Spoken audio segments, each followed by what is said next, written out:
Hello दोस्तों, welcome to detail solution. मेरा नाम है लोकेश जोशी। आज का हमारा इंग्लिश का प्रैक्टिस सेट नंबर 3 है। यह BSRB पटना क्लर्क एग्जाम में आया हुआ है। तो इसका क्वेश्चन नंबर 1 देखेंगे हम। Yesterday while crossing the road he was run out by A truck. यह 5 पार्ट में डिवाइड है, ABCDE। इसमें हमें एरर फाइंड करना है। ई का मतलब है नो एरर, तो इसका आंसर होगा डी। इसमें डी पार्ट में एरर है क्योंकि रन आउट के बदले रन ओवर का प्रयोग होगा। रन आउट का मतलब होता है गो आउट, बाहर जाना। रन ओवर का मतलब होता है टू क्रॉस, को चल देना। For example, when a thief enter the house Ram run out. तो हम कुछ ऐसे एडम्स देख लेते हैं, जैसे बैकआउट। बैकआउट मतलब होता है पीछे हटना। बैकअप समर्थन देना। बार्गेन विद सौदा करना। बार्गेन फॉर स्वीकार करने के लिए तैयार होना। हमारा क्वेश्चन नंबर 2 है। They have requested me not to take any action unless and until I don't see all the documents. इसका सॉल्यूशन होगा, इसमें पार्ट सी में एरर है क्योंकि अनलेस या अनटिल से शुरू होने वाले क्लाउज में कभी भी नॉट का प्रयोग नहीं होता, इसलिए डोंट को हटाना होगा। क्वेश्चन नंबर 3 है। Ramu told me that I am ready to do any work. तो इसका आंसर होगा, इसके पार्ट बी में एरर है क्योंकि आई एम के बदले ही वाज का प्रयोग होगा, क्योंकि रिपोर्टिंग स्पीच पास्ट टेंस में है। जब रिपोर्टिंग वर्ब प्रेजेंट टेंस में या फ्यूचर टेंस में हो तो रिपोर्टिंग स्पीच के वर्ब के टेंस में कोई परिवर्तन नहीं होता।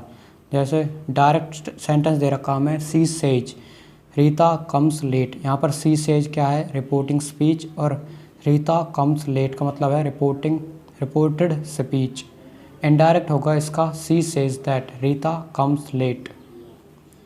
क्वेश्चन नंबर 4 है। He had taken off his shirt and threw it on the floor before entering the house। इसके पार्ट बी में एरर है। थ्रू के बदले थ्रोन का प्रयोग होगा। हैज हैव हैड के साथ हमेशा वर्ब की थर्ड फॉर्म का प्रयोग होता है। क्वेश्चन नंबर 5 है। The children observe silent just for a while before they ran to greet their leaders. इसका आंसर होगा, इसके पार्ट ए में एरर है।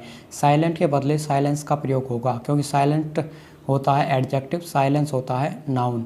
जब ऑब्जर्व ट्रांजिटिव वर्ब के रूप में काम करता है तो इसके बाद ऑब्जेक्ट का प्रयोग होता है। जैसे सी वाज साइलेंट, यहाँ पर यह एडजेक्टिव है। सी ऑब्जर्व इट, यहाँ पर यह ऑब्जेक्ट है। सी ऑब्जर्व साइलेंस, यहाँ पर ऑब्जेक्ट है नाउन। यदि आप ट्रांजिटिव वर्ब या इंट्रांजिटिव वर्ब देखना चाहते हैं तो इंग्लिश प्रैक्टिस सेट नंबर 2 के वीडियो में क्वेश्चन नंबर 5 देखें। क्वेश्चन नंबर 7 है। The money lender said that he would like help us in our efforts. इसका आंसर होगा, पार्ट सी में एरर है क्योंकि लाइक के बाद टू का प्रयोग होगा। लाइक वांट अपने बाद टू प्लस वर्ब की फर्स्ट फॉर्म लेते हैं। As he likes to help you, लेकिन लाइक वांट के बाद सीधा ऑब्जेक्ट का भी प्रयोग होता है। जैसे सी लाइक्स यू, लेकिन he wants you to help him. यहाँ पर वांट्स वर्ब है, टू है वर्ब, हेल्प वर्ब की फर्स्ट फॉर्म है। यदि आप इसकी PDF डाउनलोड करना चाहते हैं तो नीचे डिस्क्रिप्शन बॉक्स में हमारी वेबसाइट का लिंक है, वहां पर जाकर आप इसकी PDF डाउनलोड कर सकते हैं। Question number 8।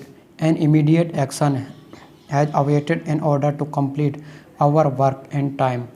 इसका आंसर होगा, इसके पार्ट बी में एरर है। हैज़ के बदले इज या हैज बीन का प्रयोग होगा। वाज का भी प्रयोग हो सकता है लेकिन वाक्य का अर्थ बदल जाएगा। जैसे द रिजल्ट इज अवेटेड, परिणाम प्रतीक्षित है।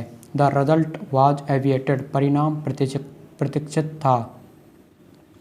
क्वेश्चन नंबर 9 है। When the thief entered the house the watchman on duty was fast aslept. इसके पार्ट डी में एरर है। एस्लीप का प्रयोग होगा। एस्लेप्ट कोई शब्द होता ही नहीं है। जैसे एस्लीप एक एडजेक्टिव और एडवर्ब दोनों की तरह काम कर सकता है। जैसे ही वाज एस्लीप, यहाँ पर ये एडजेक्टिव है। सी फेल एस्लीप, यहाँ पर ये एडवर्ब है। क्वेश्चन नंबर 10 है। She must had completed her work by now because she is very punctual।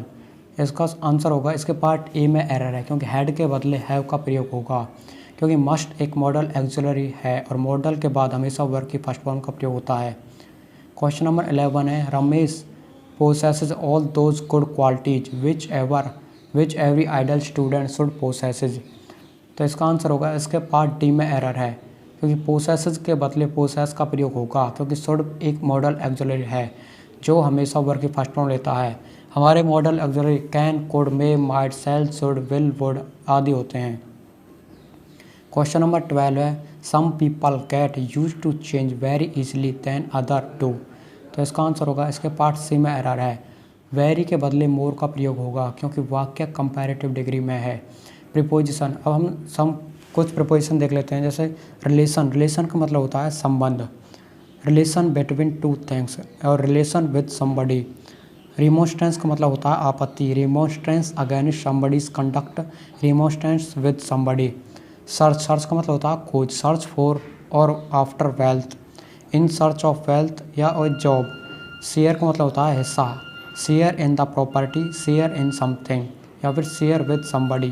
Temptation का मतलब होता है लालच, temptation to evil, temptation in diet. Synonym, हम कुछ साइनोनिम देख लेते हैं। क्वेश्चन नंबर फर्स्ट हमारा इंडिक्ट, इंडिक्ट का मतलब होता है दोषी ठहराना। इसका ऑप्शन है एक्यूज, कॉन्डेम्न, एल्ज और रिप्रीमेंड। एक्यूज का मतलब होता है आरोप, कॉन्डेम्न का मतलब होता है निंदा, एल्ज का मतलब होता है दलील देना, आरोपित करना, रिप्रीमेंड का मतलब होता है डांटना। तो इसका पार्ट ऑप्शन ए सही होगा, इंडिक्ट का साइनोनिम होगा एक्यूज। दूसरा हमारा सुपर एन्यूएटेड, सेवानिवृत्त। इसके ऑप्शन है एक्सेप्टेड, सेनेल, रिटायर्ड, एक्सपीरियंस। एक्सेप्टेड का मतलब होता है स्वीकृत, सेनेल का अब तक, रिटायर्ड का सेवानिवृत्त, एक्सपीरियंस का अनुभव। इसका आंसर होगा हमारा part C, retired, retired means सेवानिवृत्त होता है। ड्वार्फ, क्वेश्चन नंबर 3 ड्वार्फ, बोना। इसके ऑप्शन दे रखे हैं डिप्लोमेंट, एल्प, डिस्मे और डिस्पेयर। तो डिप्लोमेंट का मतलब होता है राजनीतिक कुशल, एल्प का मतलब होता है बौना, डिस्मे का मतलब होता है हताश, डिस्पेयर का मतलब होता है निराशा होना। तो इसका एल्प, पार्ट बी, ऑप्शन बी सही है। क्वेश्चन नंबर 4 है डर्थ, डर्थ मीन होता है अकाल। इसके ऑप्शन दे रखे हैं scarcity, shortage, absence and all of the above. तो ये तीन ऑप्शन, स्कार्सिटी का मतलब होता है अकाल, शॉर्टेज का मतलब अकाल, एब्सेंस का मतलब होता है अकाल। तो इसका आंसर हो जाएगा all of the above. Question number 5 है एम्बेरेस, एम्बेरेंस का मतलब होता है व्याकुल करना। तो इसका ऑप्शन ए है फ्लस्टर, बी एक्सट्रोवर्ट, सी एक्सेस, डी इनॉर्मस। तो फ्लस्टर मीन्स होता है व्याकुल करना, जो इसका आंसर है। ऑप्शन नंबर बी है एक्सट्रोवर्ट, एक्सट्रोवर्ट मतलब होता है बहिर्मुखी, सी है एक्सेस, एक्सेस मतलब होता है अधिकता, डी है इनॉर्मस, इनॉर्मस का मतलब होता है बहुत बड़ा। तो हम कुछ वन वर्ड सब्स्टिट्यूशन देख लेते हैं अब। जैसे बीइंग अनेबल टू पे वंस डेबिट, इसका मतलब होता है इंसॉल्वेंट या फिर दिवालिया। The study of the function of the body, इसका मतलब होता है फिजियोलॉजी, शरीर शास्त्र। नेक्स्ट है government by official in A state, इसका मतलब होता है ब्यूरोक्रेसी, नौकरशाही। हमारा नेक्स्ट है, इससे अगला है an office without any work but high पे, इसका होता है सिनक्योर, सिनक्योर मतलब होता है सेवा शून्य वैतनिक। नेक्स्ट है एन एडमिरर ऑफ आर्ट, इसका मतलब होता है डाइलेटेंट, कला प्रेमी। हम कुछ आइडम्स एंड फेसेस देख लेते हैं। जैसे नंबर 1 है ABC, ABC का मतलब होता है साधारण ज्ञान।